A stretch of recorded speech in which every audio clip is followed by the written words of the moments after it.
c'est d'écrire toutes les actions de jeu que chaque joueur peut faire.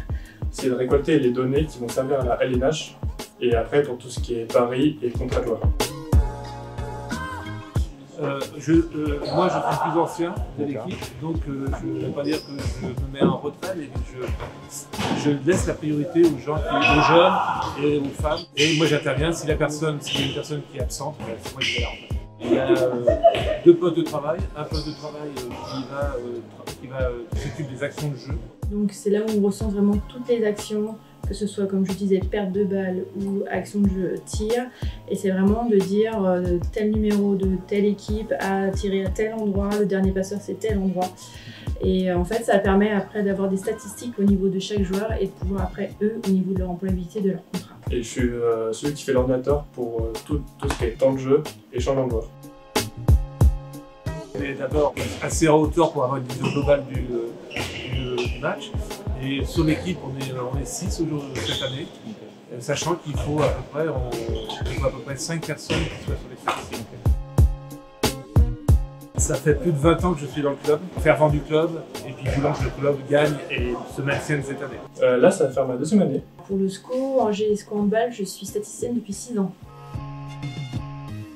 Première destination, c'est tout de suite, c'est tout ce qui est Paris. Il y a aussi pour les contrats. À la Ligue, et je pense que les coachs s'en servent pour pouvoir, on va dire, adapter leurs techniques stratégiques dans leur attaque ou dans leur défense. À titre d'exemple, comme on recense les pertes de balles, je pense que le coach de l'équipe peut aussi très bien reprendre les statistiques et aller voir son joueur et lui dire à la fin du match, tu as fait tant de pertes de balles.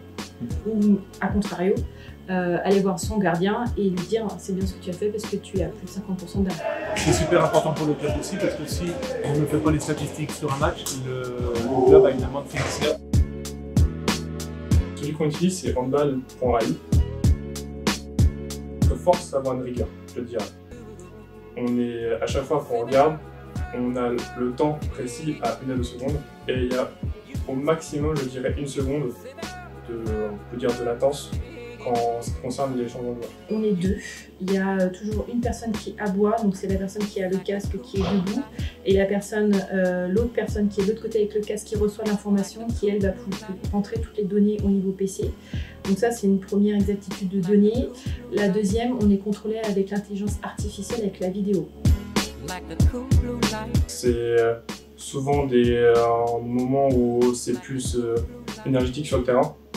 Donc il y a souvent des changements de joueurs où tu as 3 joueurs qui rentrent, 3 joueurs qui sortent, on doit faire un temps.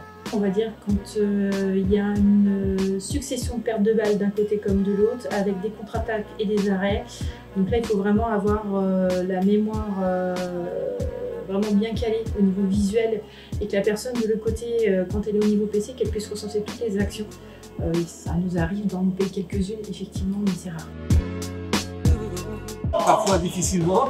Au début c'était dur, c'était assez compliqué, mais là vu que c'est ma 2e année, j'ai appris certaines techniques pour une certaine avance sur les événements et les éléments et à pas être pris de court pour tout ce qui est quelque chose qui sort de l'ordinaire. Je trouve qu'on la gère plutôt bien parce qu'en fait on a très peu en 6 ans, on a eu très peu de réclamations de joueurs. Moi j'en recense que 2 en 6 ans, donc c'est plutôt bien. Et quand on a les points statistiques avec la Ligue, on fait partie des équipes de statisticiens qui font le plus de données au niveau prise de stats. Les gardiens. Parce que en fait, ils ont même s'ils sont dans un collectif, ils ont quand même un poste qui est individuel parce qu'ils sont seuls face au reste du monde. Et je pense qu'on met très peu en avant les statistiques gardiens. Quand on dit qu'il a fait que 40% d'arrêt, 40% d'arrêt dans un match, c'est énorme. En vrai, je vais dire les statistiques en général. Par exemple, moi, bien que j'ai une famille qui joue au handball, je savais pas que les statistiques c'était aussi important. C'est le handball, c'est l'esprit d'équipe. Moi je suis un ancien aussi, c'est la relation avec les jeunes aussi, le passage de l'expérience vers les autres. Et puis c'est aussi soutenir un club qui existe. C'est tout ce qui est travail d'équipe, les liens que j'ai fait pendant mes années avec les autres bénévoles. Et aussi le fait de regarder le match en détail. Ça me permet de bien me concentrer et puis de l'apprécier encore plus. C'est vraiment la partie jeu, on va dire, parce que moi j'étais joueuse avant, donc je sais très bien un peu ce que peuvent ressentir les joueurs quand on leur donne leurs stats à la fin et ils savent très bien s'ils ont fait un bon match. Passion. Coopération. Venez nous voir, on vous accueille les bras ouverts. Le message est très très clair, c'est qu'on est une équipe qui est sympathique, tout le monde s'entend bien, il n'y a pas d'ego et qu'il n'y a pas besoin de connaître beaucoup le handball pour faire ce travail-là. Et s'il y a des gens qui veulent venir vers nous, ben, qu'ils n'hésitent pas. On leur montrera comment on fonctionne, on leur expliquera notre travail et ils seront accueillis de manière adéquate et très très bonne.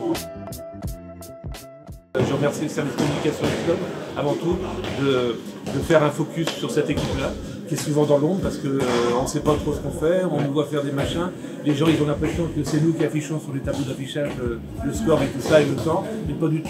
Et c'est important de mettre en évidence cette équipe-là et c'est important aussi que vous soyez là. Et nous, on est très très contents d'avoir cette image. Et merci beaucoup au service communication de faire ce petit reportage.